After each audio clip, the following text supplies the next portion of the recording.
Hello everyone, welcome to Jhumur blogs. আশা করি সবাই ভালো আছেন, আমিও ভালো আছি। আজকে আমি মাগুর মাছ ভুনা করব, সেই রেসিপিটি নিয়েই আপনাদের সাথে হাজির হলাম। খুব সহজেই মাগুর মাছ ভুনা, সেই রেসিপিটি আপনাদের সাথে আজকে শেয়ার করব। মাগুর মাছ খেতে কিন্তু খুব ভালো লাগে, আর এটা ভুনা ভুনা করে খেতে আরও ভালো লাগে। তো চলুন কথা না বাড়িয়ে শুরু করে দেই। এখানে আমি মাগুর মাছগুলো কেটে ভালো করে পরিষ্কার করে ধুয়ে নিয়েছি। এখন এগুলোকে আমি লবণ আর হলুদ মাখিয়ে রেখে দেব 20 মিনিটের জন্য। বেশি বড় সাইজের মাগুর মাছ না, এটা ছোট সাইজের মাগুর মাছ, 3-4টেই ছিল। তাই আমি 1 টেবিল স্পুন হলুদের গুঁড়া আর 1 টেবিল স্পুন লবণ দিয়ে আর একটু তেল দিয়ে, কাঁচা তেল দিয়ে আমি এটাকে ম্যারিনেট করে রাখবো 20 মিনিটের জন্য। কাঁচা তেল দিলে কি হয়, মাগুর মাছটা কিন্তু ভাজার সময় ছিটে আসে, তাই আর ছিটবে না, তার জন্য আমি একটু কাঁচা তেল দিয়ে নিয়েছি। এখানে কেউ চাইলে ময়দাও মেখে নিতে পারেন। মাছগুলো আমার ভাজা হয়ে গিয়েছে। এখন অন্য একটা প্যানে আমি পরিমাণ মতো তেল দিয়ে তাতে ফোড়নের জন্য জিরা ফোড়ন দিয়ে দিয়েছি। এখানে আমি পেঁয়াজ কুচি করে রেখেছি আর রসুন কুচি করে রেখেছি, একটা বড় সাইজের পেঁয়াজ আর 3-4 কোয়া রসুন কুচি করে রেখেছি, তার সাথে দিয়েছি তেজপাতা। এখন আমি এই পেঁয়াজগুলো ভালো করে ভেজে নেব, 3-4 মিনিট একটু ভেজে নেব। এরকম পেঁয়াজগুলো মজে আসলে তার সাথে আমি অ্যাড করে দেব আলু। এখানে কেউ যদি আলু দিতে না চান তাহলে স্কিপ করতে পারেন, কোনো সমস্যা নেই। সামান্য একটু হলুদ দিয়ে এখন আলু আর পেঁয়াজগুলো ভালো করে আমি 3-4 মিনিট আবার ভেজে নেব। এই যে আলু আর পেঁয়াজগুলো ভাজা হয়ে গিয়েছে, এখন আমি আদা অ্যাড করে দেব। যেহেতু মাগুর মাছ তাই একটু মশলার পরিমাণ বেশি লাগবে, তাই আমি 2 চামচের মতো আদা অ্যাড করে দিলাম। এখন আমি দিয়ে দেব টমেটো কুচি আর কাঁচা লঙ্কা কুচি।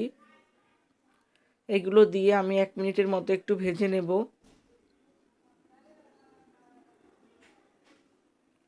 এখন আমি বাকি মশলা অ্যাড করে দেব। এখানে মরিচের গুঁড়া 1 চামচ, ছোট চামচের 1 চামচ, হলুদের গুঁড়া 1 চামচ, এগুলো সবই ছোট চামচের 1 চামচ করে নিয়েছি, কারণ আমার মাছের পরিমাণ বেশি না তাই। আর জিরার গুঁড়া 1 চামচ, পরিমাণ বুঝে নিতে হবে মশলা। ধনিয়া গুঁড়া 1 চামচ। এখন এটাকে 2 মিনিটের মতো আমি মশলাগুলো ভেজে নেব।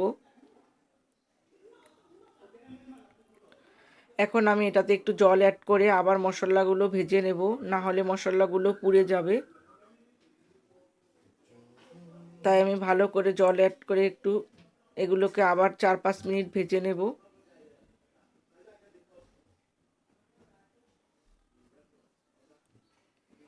এই যে মশলাগুলো ভাজা হয়ে গিয়েছে, দেখুন কি সুন্দর উপরে তেল চলে এসেছে।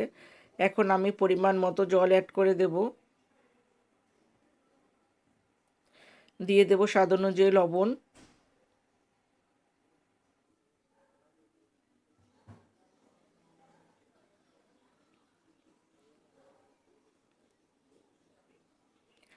এখন আমি পরিমাণ মতো জল দিয়ে এটাকে ঢেকে দেব 3-4 মিনিটের জন্য। যখন মাছের ঝোলটা ফুটে আসবে তখন আমি মাছগুলো অ্যাড করে দেব। এইদিকে আলুগুলো সব সিদ্ধ হয়ে যাবে। আলুগুলো কষানোর সময় 50% সিদ্ধ হয়ে গিয়েছে, এখন বাকিটা 3-4 মিনিট ঢেকে দিলে বাকিটা সিদ্ধ হয়ে যাবে। ঝোল আমার ফুটে এসেছে, এখন আমি মাছগুলো অ্যাড করে দেব।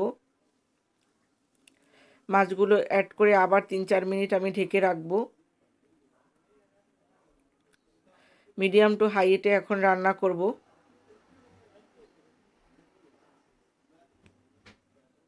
আমি গ্রেভি বেশি রাখবো না, তার জন্য ঝোলের পরিমাণটা কম দিয়েছি। আপনারা চাইলে বাড়িয়ে কমিয়ে নিতে পারবেন। আর আজকের এই মাগুর মাছের সুন্দর রেসিপিটি যদি আপনাদের পছন্দ হয় অবশ্যই লাইক, কমেন্ট, শেয়ার করবেন আর সাবস্ক্রাইব করতে ভুলবেন না। আর যারা সাবস্ক্রাইব করেছেন তাদের অসংখ্য অসংখ্য ধন্যবাদ। এখন আমি গরম মশলা অ্যাড করে দেব।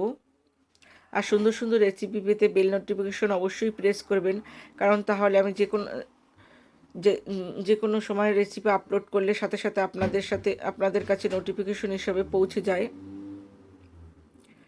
এই তো আমার মাগুর মাছের ঝোল রেডি হয়ে গিয়েছে। এখন আমি ধনিয়া পাতা কুচি দিয়ে এটাকে নামিয়ে ফেলবো। নামিয়ে আমি পরিবেশন করে আপনাদের দেখাবো কি সুন্দর হয়েছে। আর এটা গরম গরম ভাতের সাথে খেতেও কিন্তু অনেক সুন্দর, অনেক মজা।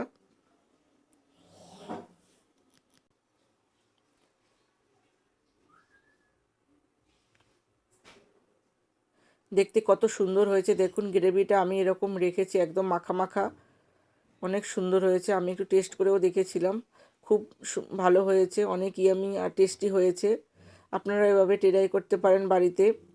আপনাদের কাছে কেমন লাগে কমেন্টস করে জানাবেন।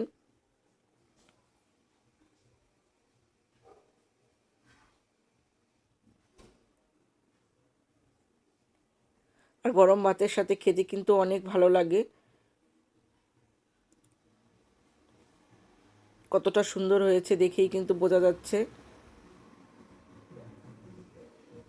আজ বিদায় নিচ্ছি, আবার দেখা হবে নেক্সট কোনো রেসিপি বা ব্লগে। ভালো থাকবেন, সুস্থ থাকবেন।